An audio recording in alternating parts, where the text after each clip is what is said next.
Hello. Welcome to Conversations with a Wounded Healer. I'm Sarah Bueno, and I will be your host. And this is a podcast where I interview people in other healing type professions about the intersectional journey of taking care of self while helping others. Thank you so much for joining today. Ooh, take a deep breath. We're still in the midst of the coronavirus. Here in Illinois, our shutdown has been extended through the end of May. So I will still be, I'm always recording podcasts in my closet, so that hasn't changed very much. But hopefully you'll still be listening to this at home in a safe place where you can take care of yourself. So before I get into today's episode, I do have a couple of announcements. First of all, I have been asking for folks to give reviews for the podcast, and I promised that if any of them made me laugh, I would read them out loud. And we have a winner, folks. We have a winner. This is an oldie, but a goodie, and this joke just can't get old. So Rihanna from California says, "How many social workers does it take to change a light bulb?" How many? What do you think? I'll wait for your answer. Just one, but it really has to change. Ba-dum-bumps. Andrea, can we put that in there?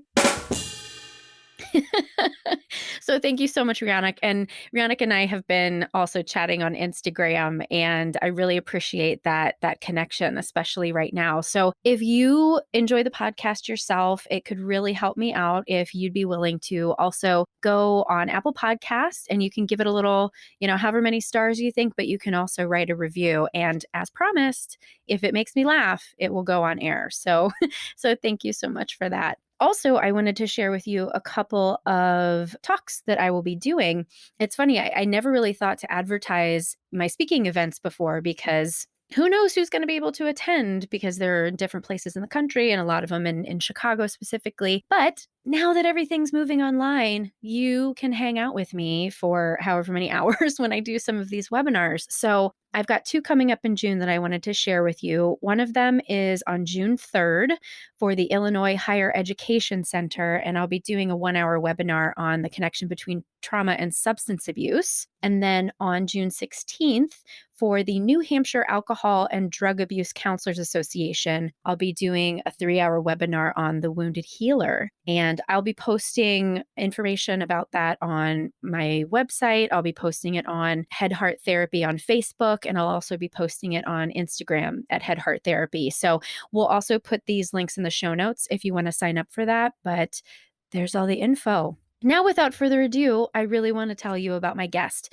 And this episode is really important. And I think all the episodes are helpful and supportive, but this one is truly important. If you've been listening for a while, you know that anti-racism has been something that I've been personally learning more about and recognizing just how crucial this work is, especially for those of us who identify as white people. And Derrick Dawson, when I saw him speak, completely blew my mind. Like I went to this training for the organization that he works for, which is called Crossroads. And my friend, Sarah Suzuki, who was on episode 19, she convinced me to go because she and I are doing a presentation on anti-racism in the addiction communities. She loved it. Great, fine. I was like, okay, sure. It's just going to be another training. But I was gobbling up the information. I couldn't believe some of the things that I was hearing. I also have never been to a presentation where a non-therapist was able to hold the nuances in such a gorgeous and what almost seemed effortless way. And I was blown away by Derrick and his colleague that presented that day. And so I asked him if he would be on the show, and he said, "I hate it. I don't want to do it, but it's important for this work and I will do it." So Derrick, I'm just so appreciative. So let me tell you more about Derrick. So he is a member of the Anti-Racism Commission on the Episcopal Diocese of Chicago and served as its co-chair for 3 years. He's the training manager at the Chicago law firm of Barrick, Ferranzo, Kirschbaum, and Nagelberg in Chicago, and is a graduate student and a teaching assistant in English composition at Northeastern Illinois University in Chicago. Derrick was also a broadcaster and journalist in the United States Navy, where he served for 8 years on ships in Asia and the Pacific. So get ready for a really enlightening and important and potentially challenging episode. So please enjoy my conversation with Derrick Dawson. Hi, Derrick. Welcome to Conversations with a Wounded Healer. How are ya? I'm good, Sarah. I'm good. It's good to be with you. I'm really excited to talk with you today. I told you before, I'm feeling feelings right now. So it's been a little bit of a day, and I have a feeling that spending time with you is going to be helpful to my mental health. So thank you. Well, I appreciate it. I'm looking forward to talking to you too. It's been a trip on my end also. Yeah. Yeah. So for folks who were tuning in, we are recording this at the time of the lockdown in Chicago with the pandemic. So we've both been in our houses for several Too weeks long. now. Yeah. Too long. Too long. Yeah. Well, would you be able to share with folks who you are and more about what you do?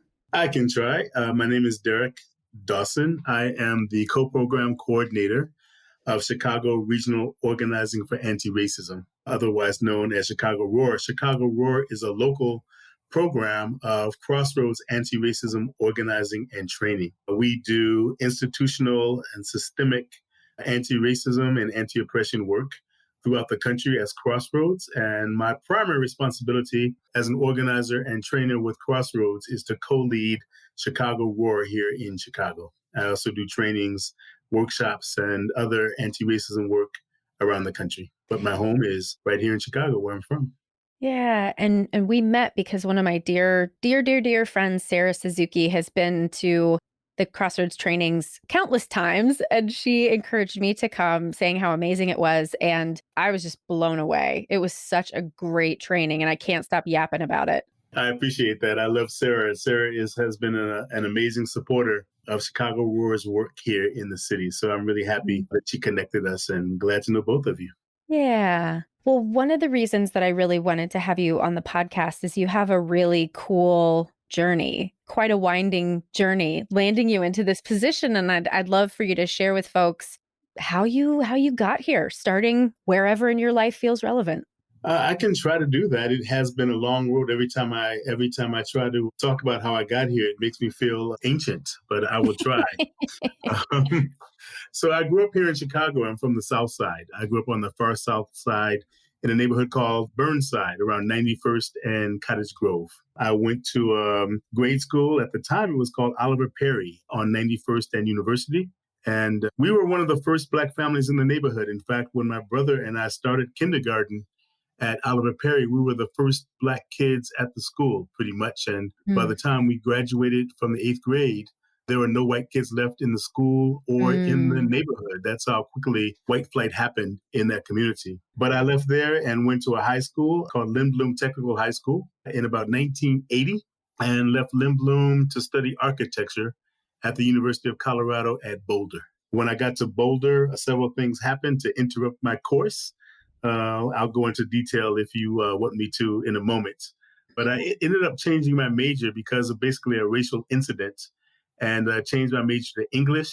And after that, I left in the middle of college during a Great Recession in the 1982 or so.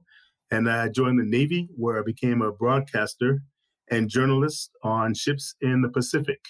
I did that for about 10 years, traveled around the world, and came back to California and began a career in law. I worked in law firms up and down the West Coast before returning to Chicago a couple of decades ago, where I continued my career in law at major law firms in Chicago as a training manager. I was also a cradle Episcopalian. I was baptized at St. Edmund's Episcopal Church in the early 1960s.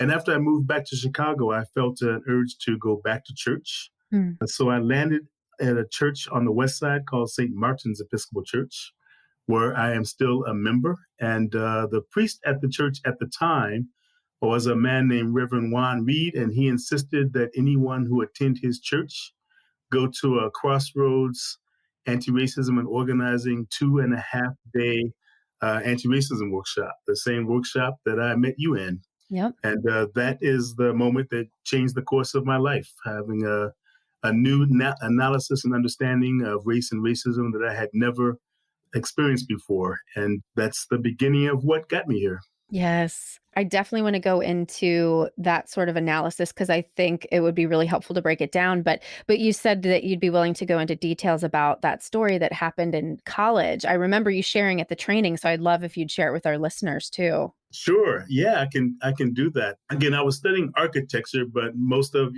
your listeners who have gone to college remember having to take English 101.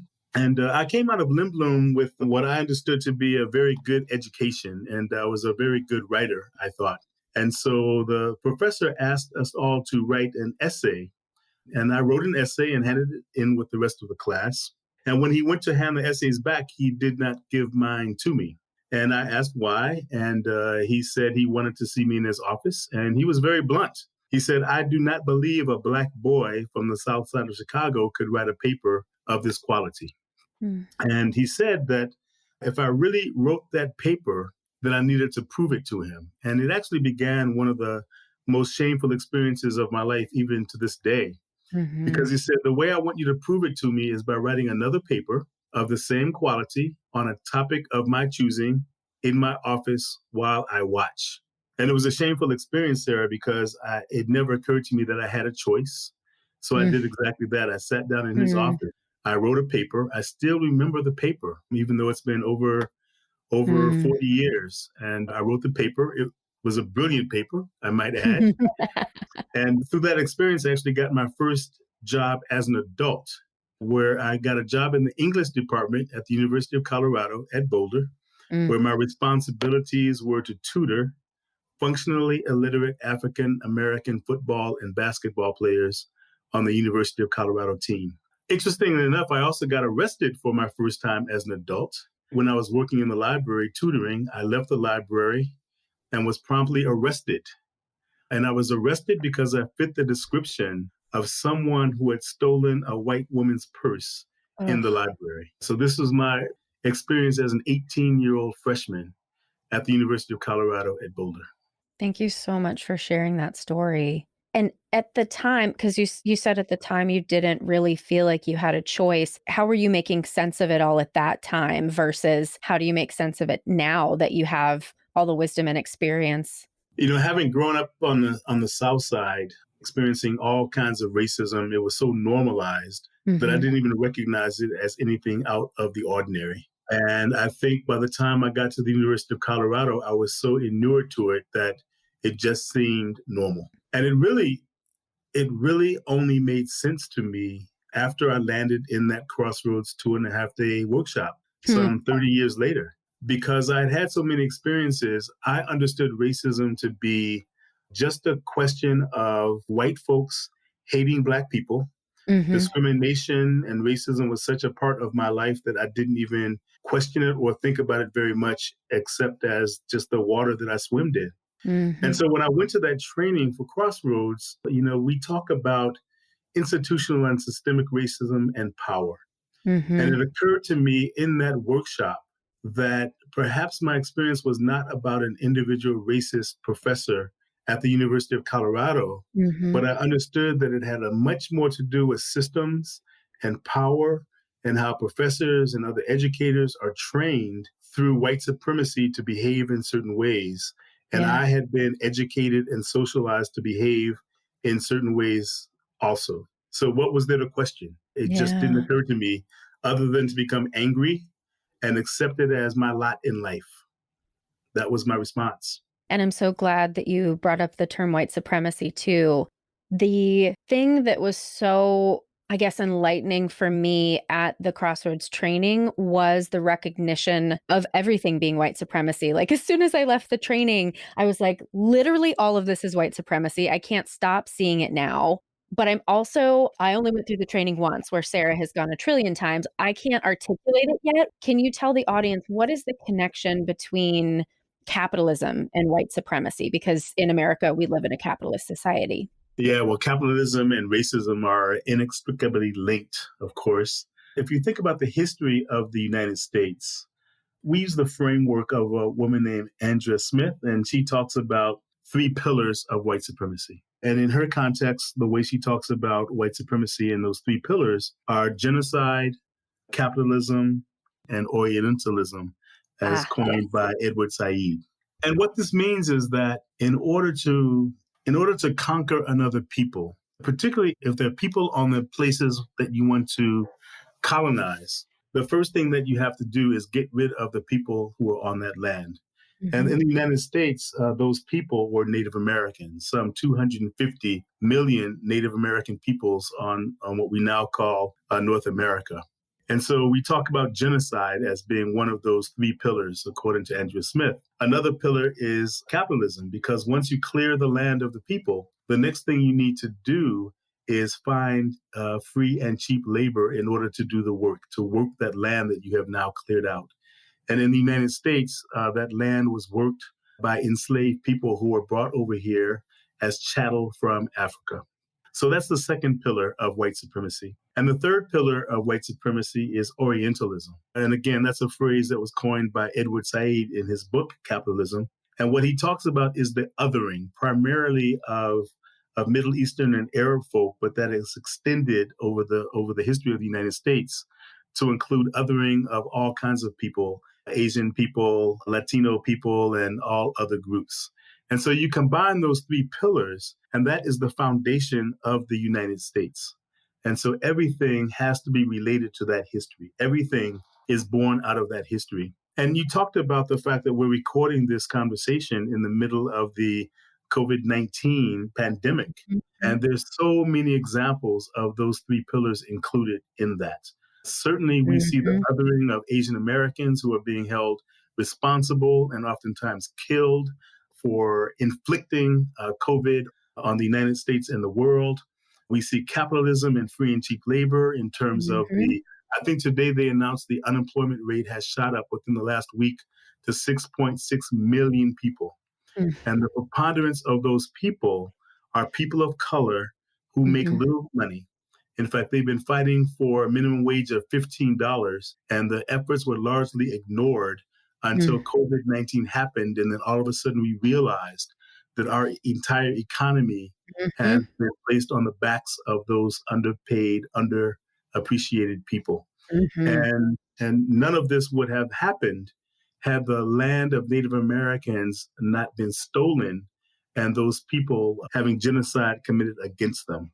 And we still have this notion that Native people are now extinct, which is, of course, patently ridiculous. But the notion of white supremacy is based on all of those factors.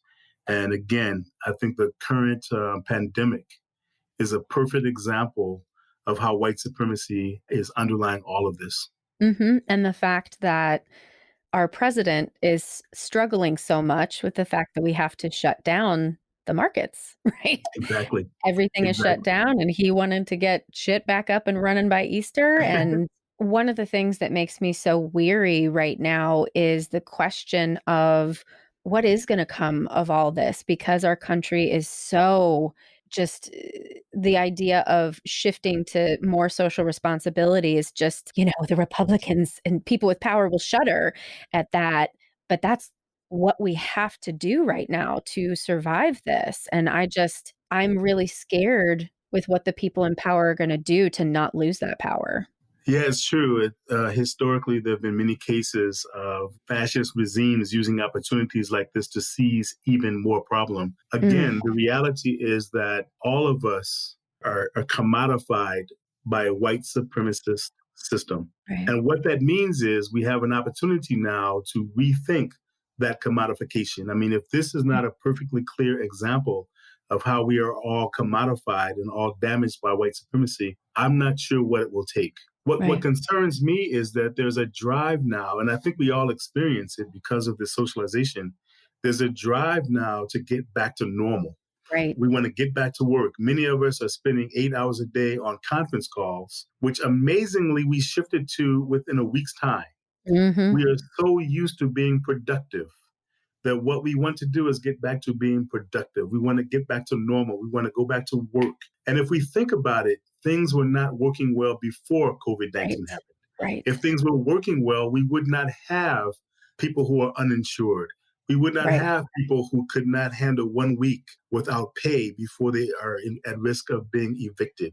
yep, There is nothing about our society that was considered normal that we need to go back to. But even now, as we sit here having this conversation, there's what feels like an internal drive to get back to normal Yeah. without the recognition that normal was killing us. And that is Yes. not where we want to go. We do not want to go back to a white supremacist environment that will continue to kill us as commodified bodies under a white supremacist system. And that's a really great way to help white people understand how they are affected by racism and white supremacy. Because as I've gotten more confidence in my ability to talk about some of these things, I still have struggled to really draw that line for some people. Like, I can say why it's our responsibility because we are the ones that are in power and we have to give up some of that power and we have to change. So I really appreciate this is why I wanted you on here because you make everything like this perfect little soundbite. You're so good at this. Well, I'm so happy that you just mentioned what you did. It's clear that Mhm, you've attended our workshop because what you just said is a fundamental message, mhm, which is that white supremacy is not a conversation about how people of color are being harmed. It's a conversation about how we are all commodified and how we are all misshapen mhm, by white mhm, supremacy, not in the same way. People of color are impacted in ways that, again, we talk about genocide and chattel slavery and othering that comes from Orientalism. That is a long conversation that most of us are aware of to some extent. But what you said about white people being harmed by white supremacy and capitalism mhm, as well is something that we work really hard at Chicago Roar and Crossroads to communicate because we feel that until white folks understand how they are also being destroyed by white supremacy, it's mhm. hard to imagine that these white supremacist structures will ever be dismantled. We Right. all have our work to do, but for white people who think that this is just a conversation for people of color, and a Mhm. problem for of color to solve, then people are mistaken. And the purpose of our work is to communicate that as you just did so perfectly. And one of the other things that I really took away in relation to how white supremacy has hurt me is the internalized racial superiority. And I literally just a couple hours ago was talking to my therapist about just what you were saying, this desire to do. I need to be productive. I need to be accomplishing something. And that perfectionism that I have taken on so well is a product of this internalized racial superiority. Yeah, I appreciate that. I think to put it simply, there are two parts of the process. Again, it's an oversimplification, but I think it might communicate. The first thing that happens to all of us is that we are socialized into certain racialized groups. We are socialized into whiteness. We are socialized into groups of people of color. And then we develop racially according to that process. And the next thing that happens is once we are racialized in that process, we are socialized to behave in certain ways according to that. And so white people are socialized to behave as supreme beings, and people of color are socialized to believe the messages of inferiority and live that out in various ways. And what you're talking about is coming to a fundamental understanding of that process because white folks don't even understand that whiteness is a thing. White people think about themselves as normal and standard and good, Mm, and everything else exists in relation, usually an right. inferior relation to that.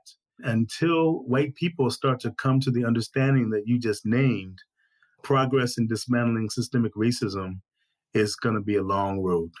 Mhm. And as we're talking, I'm always listening with the ear of the listener who might be becoming a little defensive right now. Maybe. I don't know. I think I've got some pretty woke people who listen to this, but I think using terms like white supremacy and racism and superiority might be a little get a little heated for people. Mhm. So for white people who are listening, who are sort of pushing away from this right now, how can we help frame this for them to invite them in to reflect on their own experiences of racism? Yeah, that's a good question, and you're right about people being often defensive. I think that defensiveness, I would say that defensiveness is part of that socialization process is Mhm. designed primarily to keep white supremacy in place. But to take a step back, we talk about white supremacy in those very specific and what may feel like stark terms because we are often socialized to believe that racism is about how we relate to each other as individuals. And Yes. most of us believe that we are good people. And, I don't have a racist bone in my body. Right. In fact, my partner might be a person of color or a person of the opposite of a different race than I am. Right. And I love them to death. We may have children who are a different race and we love them to death and we would never harm them intentionally. But what we don't understand is that racism requires a misuse of power, right? Yes. And even the word power is something that people are often defensive about. And people say, Right. I don't have any power. I'm a poor white person. I don't have any power. What about Oprah? What about the first black Right. president? Right? Right. Oprah solved racism. Way to go. Good Exactly. job. If racism exists, how do you explain Oprah and the existence of Yeah. Michael Jordan and all of that? My best friend is black, and he has got a much better job than I do. All of those things that we're socialized to believe. Mhm. What we want people to understand is that there's a difference between race prejudice and Mhm. racism. Yes. There is nobody in the United States who doesn't have race prejudice. It's just part of our world. You cannot be in this country without receiving and internalizing messages around racial prejudice. I often argue that even if you immigrate to the United States, you cannot get here without absorbing the messages of racial prejudice based on who's flying the plane, based on who's carrying the luggage, based on who's cleaning up the airport as you walk through the terminal. We Mhm. all have race prejudice. People of color have prejudices against other people of color. People of color have prejudice against white people. But the reality is that reverse racism just is not a thing because people of color do not have the kind of systemic and Mhm. institutional power to control, manage resources that we all need to do life.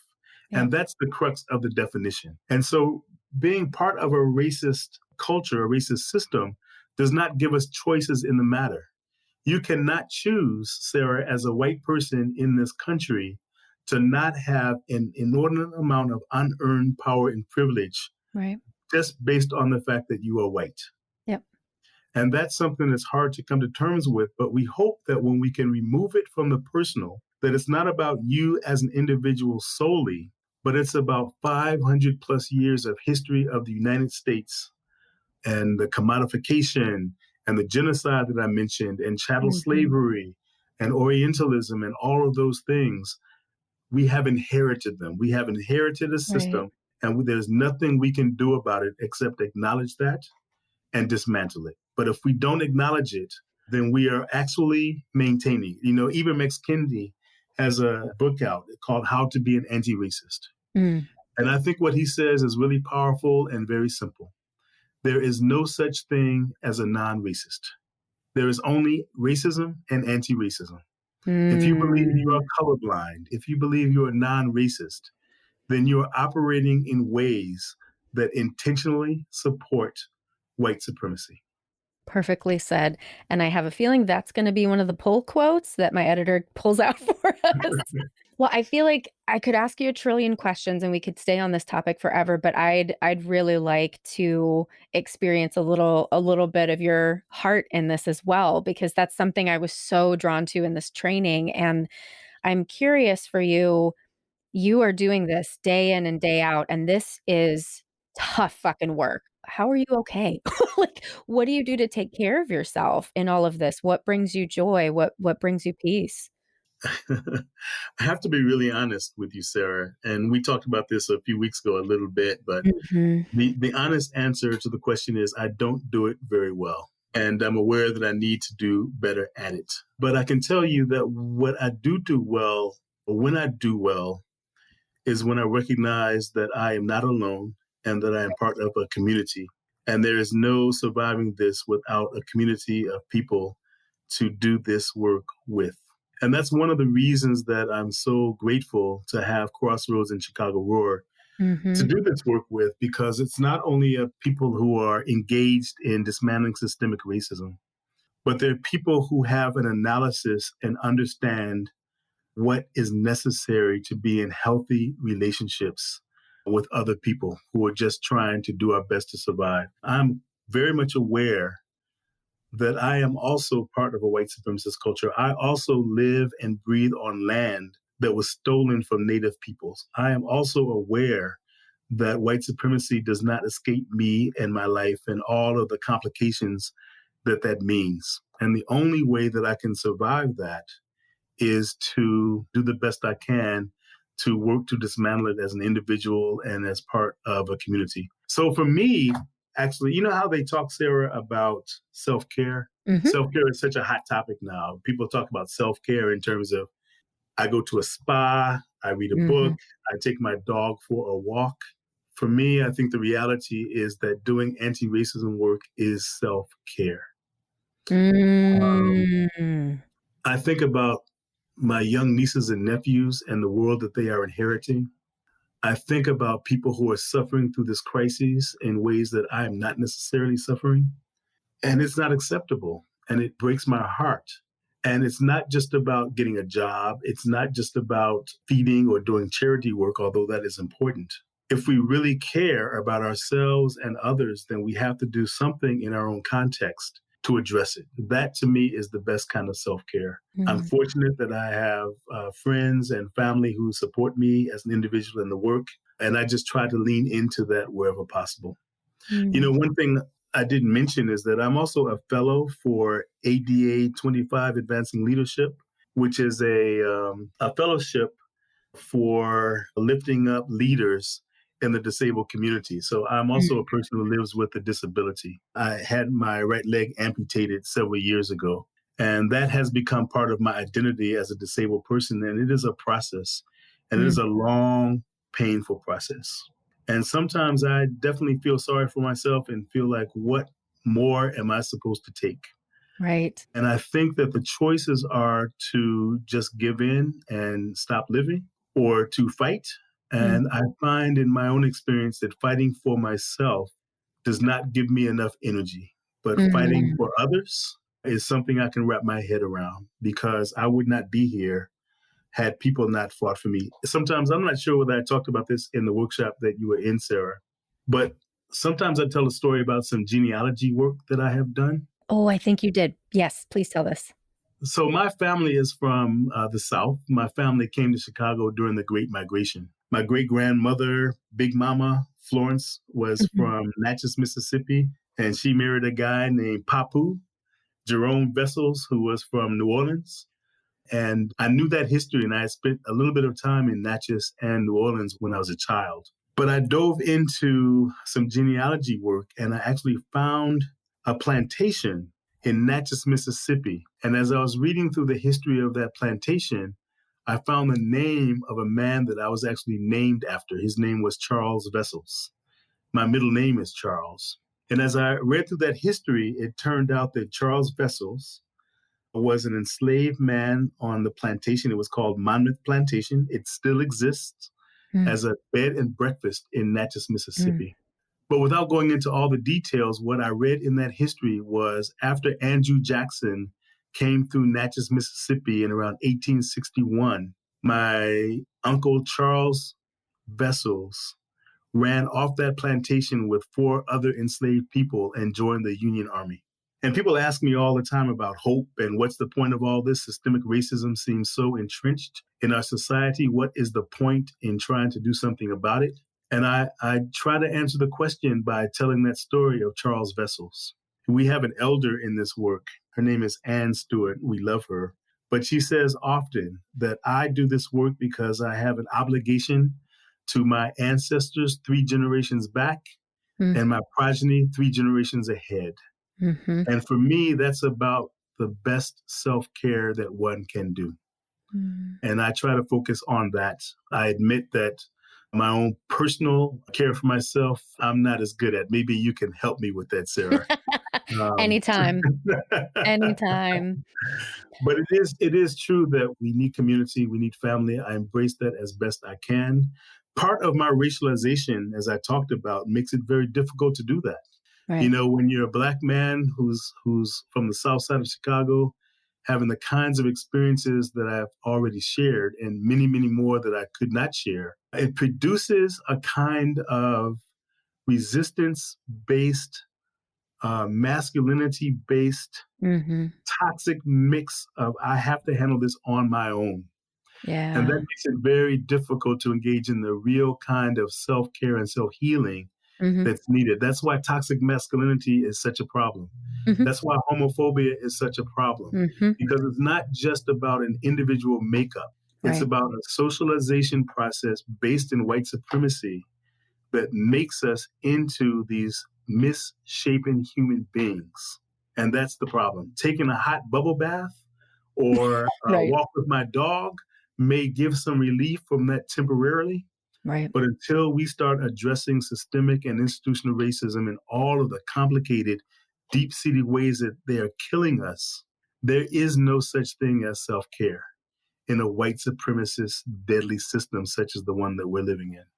Yeah. I'm so struck by what you said about my anti-racism work is self-care.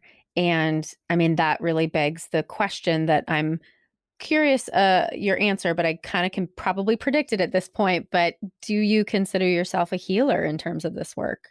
I don't like to consider myself a healer, Sarah, but as you can Yeah. imagine, you probably know me well enough. But the answer is I do feel that the work I do is healing work.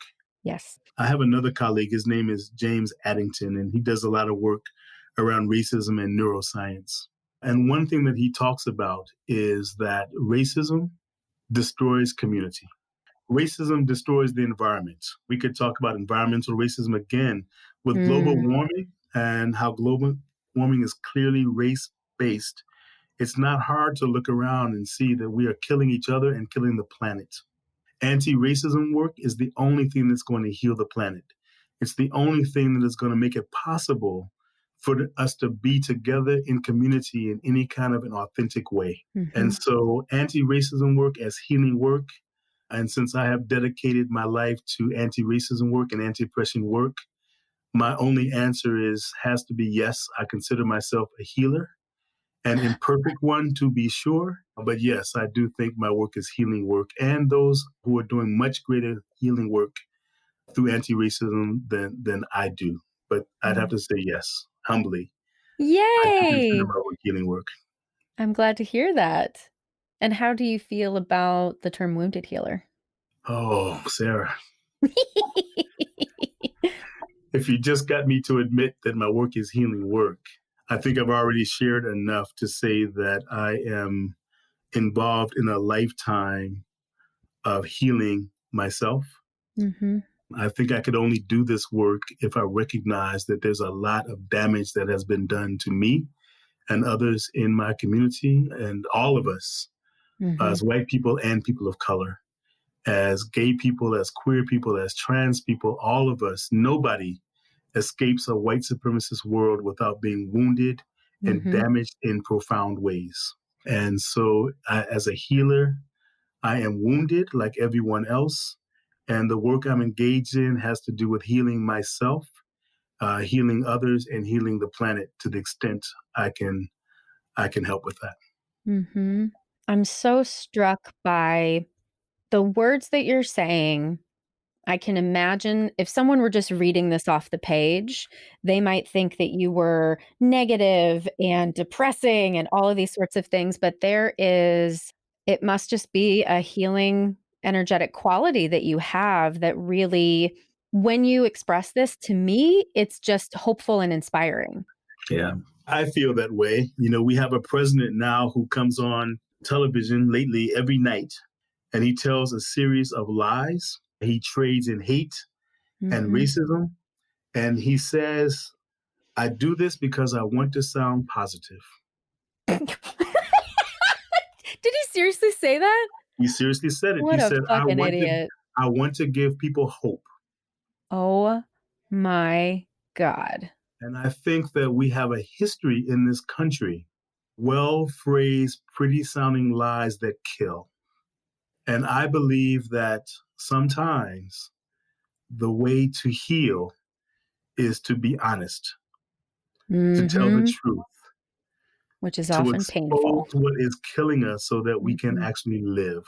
Mhm. And it is serious. And I have a tendency to be a serious person, but I can tell you that there would be no point to any of this without humor. without the ability to laugh, without the ability to find joy, without the ability to experience life in all of its beauty. You know, a couple of my colleagues just had babies, and I was on a Zoom Mm. call and saw the babies today. Hello, Ali. What could be more beautiful than seeing a little baby smiling and googling? But what could be more awful than killing the planet Mhm. that he needs to grow into? I find that Mhm. as positive can be. Right. And I am 56 years old now, and it is hard work, as you said, and there is no time for pretty little lies that make us feel Mhm. good while killing us. Mhm. And from a psychology perspective, just thinking about because when we don't need to devolve into this just being a I hate Trump session, but the fact that he believes these lies and believes them to the point that he thinks he is extending hope just tells me so much about how sadistic and narcissistic injury was a part of his early life, and he's been crushed underneath the weight of that. Yeah, I agree. But more importantly for me, Sarah, one of the reasons I don't talk about Trump very much is because I think that can be another trap. Mhm, mhm, It can be a trap in that we put all of this on the back of Trump. And in mhm. some ways, it lets us off the hook. The Yeah. reality is that Trump would not exist if some 340 million Americans Mhm. have not been wounded, Right, have not been damaged, have not been shaped into racist ways of being. I right. mean, think about it. How could a man who claims to be the leader of this country blame a virus on Mhm, Asian people mhm, and still be in office? mhm. That is not him being damaged. That is Right. us being damaged. That's such a great point. And the other problem is that if we put it all on Trump, then when Trump is out of office, and please God, let that be soon, Please God.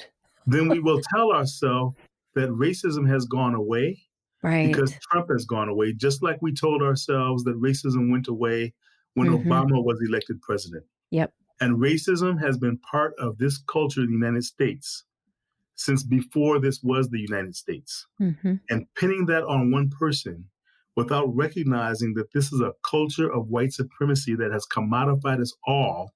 And the Mhm. reason that Trump is in office is because we are acting like commodified bodies. We will miss the point. And we'll be having the same conversation 30 years from now. Trump, I'm sad to say, is not the problem.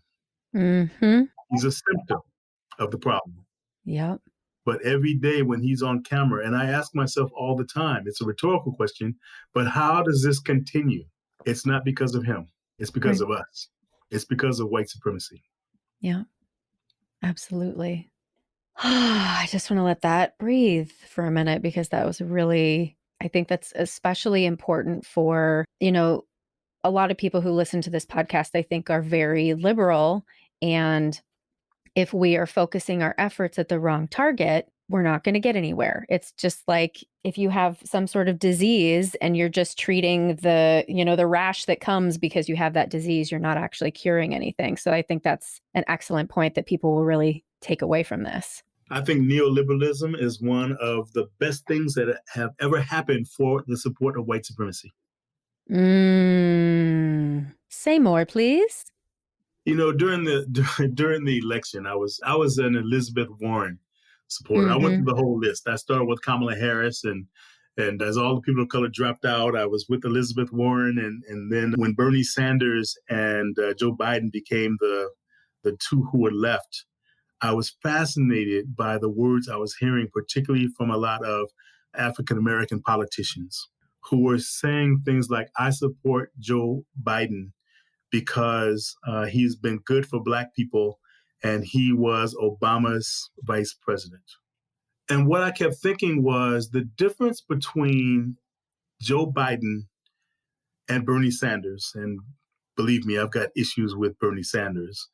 But writ large, the difference between a Joe Biden and a Bernie Sanders, Joe Biden as a neoliberal will tolerate racism and white supremacy.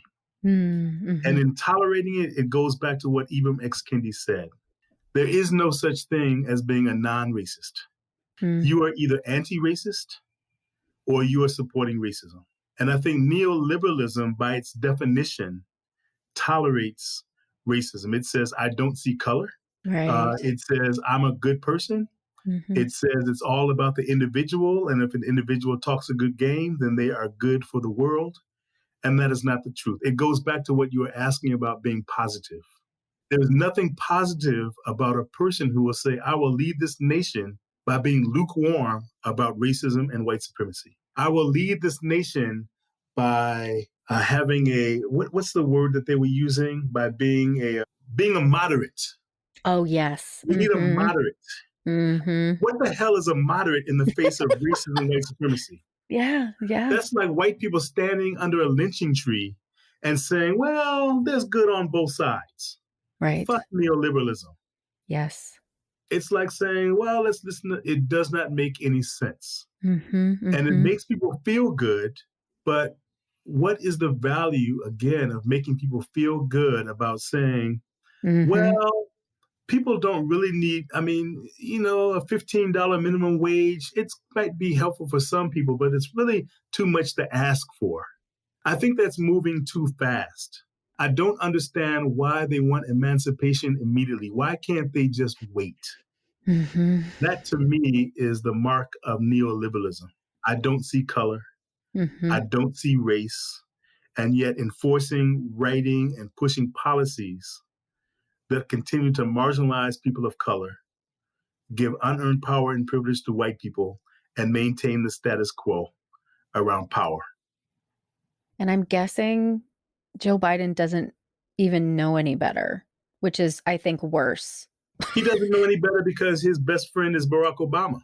So how Right, could any of right, this impact him? right. I have a black friend, as you I said have a black earlier. friend. My Mhm, child is black. mhm, My husband is Latino. mhm, mhm, My daughter is gay. I'm mhm. cool. Right. I'm exempt from the work. Exactly. Mhm. Or worse than exempt, I've done the work. Mhm, And since I mhm. have decided that I'm a good person, then my work has already been done. Mhm, The policies I support, how I vote, what I do mhm. with my money and my power is not a question. In fact, I'm going to deny the power that I have and pretend like I don't have any in Right. support of white supremacy. As I'm thinking about, where we are in terms of coronavirus and COVID, we really have choices about how we're gonna engage in the world after this, and I think one of the important things about making the decisions about how we're gonna behave moving forward is it involves how are we making meaning of why is this happening right now? And I'm curious if for yourself you've come to some meaning making around why are we in this position right now? It's a good question. I'm with everybody else. I'm holed up in my apartment, spending 8 hours a day on Zoom calls, and I am not exempt from asking where is this going to end. And I'm one of those people who are immunocompromised, and Mm, so I mhm, can't leave my house, and I'm deathly afraid of where this mhm, is going to end for me as a person because again, I'm human. The people who are infected and people who are sick are going to get closer and closer to us until we are all very close to somebody who is going to suffer an mhm. awful, awful death. Yeah. And we have to deal with that while also dealing with the cosmic question that you're asking about. And I don't claim to have any answers whatsoever. But what I do feel is that, first of all, this virus would not be impacting us if it weren't for how we behave as human beings and our relationship to nature and the earth. That's one thing that we need to understand. Yeah. Another thing to understand is that even if we accept that this was inevitable in some kind of way, the virus is not the same as our lack of ability to respond to it. The fact that the people who are going to suffer the most are poor people, people of color, people who work hard for a living, people who are out there right now trying to figure out my rent is already a day late. What am I going to do? The Mhm, amount of depression and suicide and isolation that are going to impact us have less to do with the virus than they do with the commodification that I talked about in white supremacist mhm, culture. Because we have invested our future in a system that is not sustainable in the face of a virus but we were dying 3 weeks ago before we knew about this virus. Right. And it is spreading all over the world because neoliberalism and capitalism and white supremacy is what we have invested in, and it is not sustainable. And my prayer is that what comes out of this is some understanding that going back to normal is not the direction that we should be going in. And I pray that those of us who survive this pandemic will help us go in that direction. And all the people said, amen.